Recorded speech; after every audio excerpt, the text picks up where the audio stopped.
Olá, então vamos prosseguir com a nossa série de estudos Orando com Jesus. Nós estamos literalmente seguindo Jesus, procurando ver como Jesus orava na sua caminhada, como era a sua vida de oração, para aprendermos com ele também. Nós fizemos aqui já alguns estudos e algumas observações. Este é o quinto estudo. No primeiro, nós vimos que a oração era prioridade número 1 para Jesus. No segundo estudo, nós vimos que a oração era como um exercício espiritual para o Mestre. E então ele nos deixou algumas recomendações na prática desses exercícios espirituais.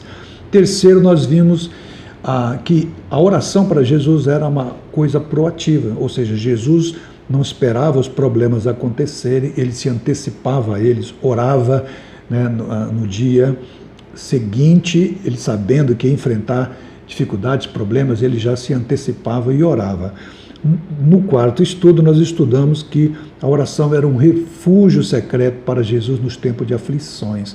Quando Jesus recebeu notícias ruins sobre a morte de João Batista, por exemplo, ele se retirou para o seu refúgio secreto e orou ao Pai ali no secreto.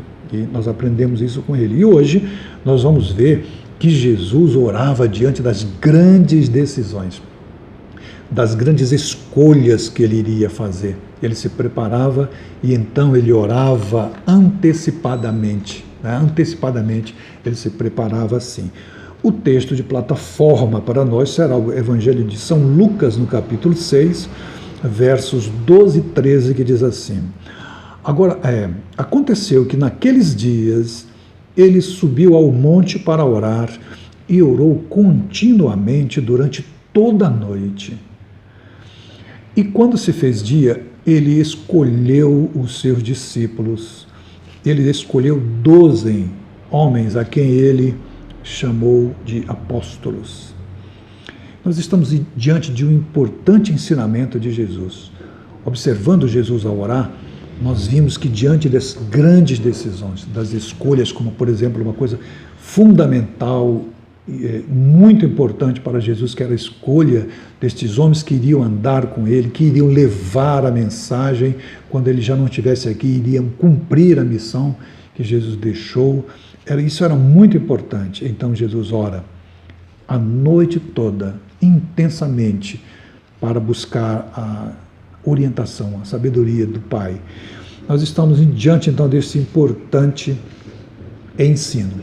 Isso significa que se eu tenho uma decisão importante a tomar, que se eu tenho, às vezes na área dos negócios, na área ministerial, na área das escolhas que nós precisamos fazer sobre o curso, os alunos estão se preparando para o Enem, a faculdade que irão fazer, com quem vou me casar, todas essas coisas, quanto maior a importância, mais devemos levar a sério diante de Deus isso.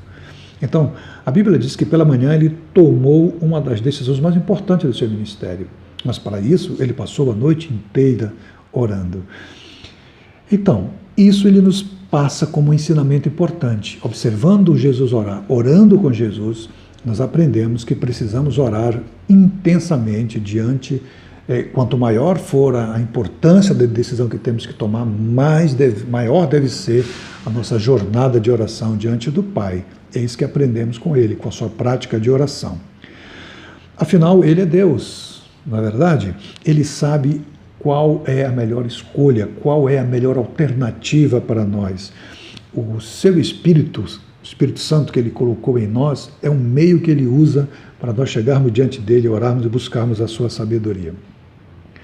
O escritor, um daqueles que eu estou usando como base para os nossos estudos, o Anastácios Keolosoglu, grego, ele diz que a questão, portanto, não é se Deus está disposto ou se Ele é capaz de nos ajudar nessas decisões, nessas escolhas. Isso não está em jogo.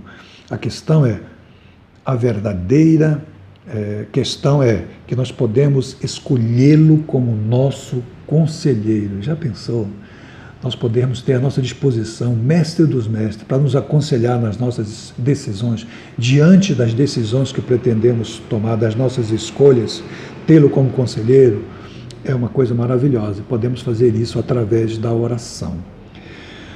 E Anastácio prossegue dizendo que nós não precisamos torturar as nossas mentes, e muito menos a Deus, buscando a Ele por coisas que já estão deixadas, que já foram deixadas por Ele na sua palavra.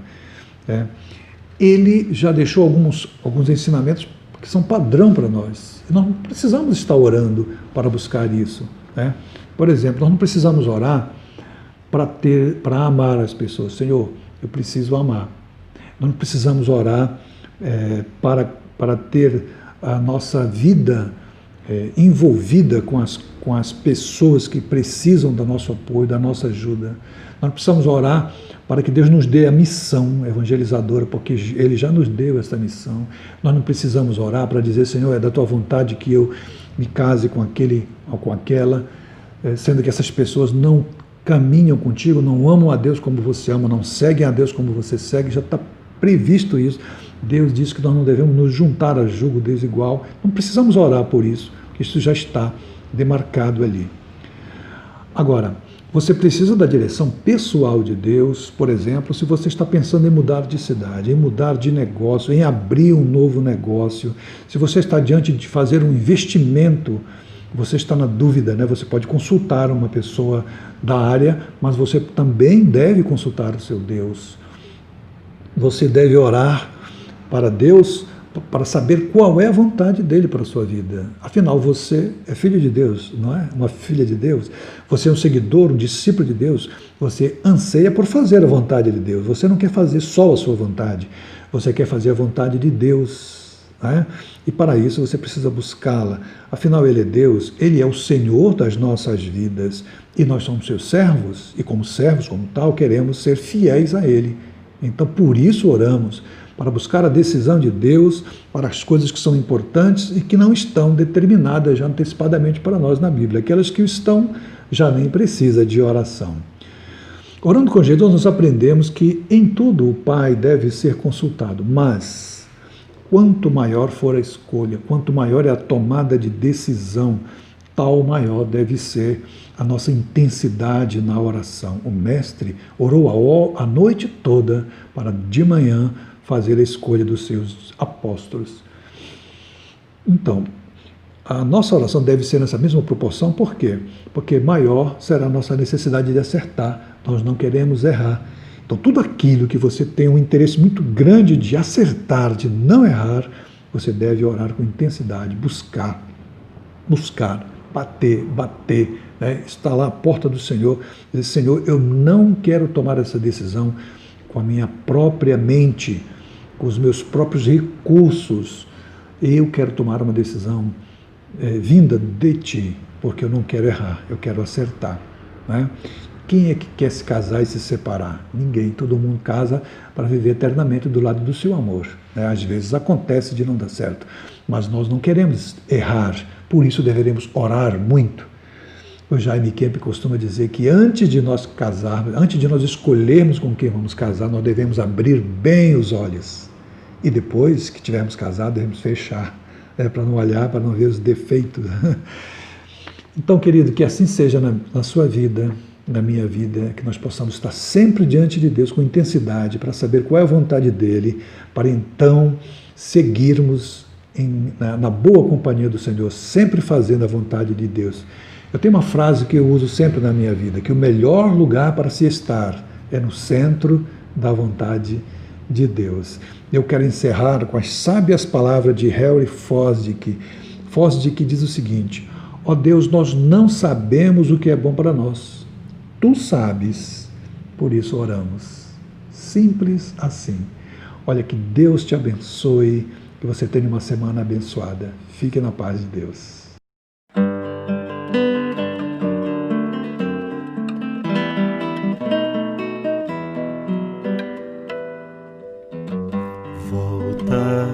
Sobe ao monte, sabe que ali teu mestre morreu. Solta tua rede, vê de perto o quanto sofreu. Perdeu sua vida e por suas feridas perdão te deu. um amor mais forte ainda que a própria morte, pois reviver. Caminha junto ao Senhor, não perguntes onde Ele vai. Confia teu caminho às mãos do Pai.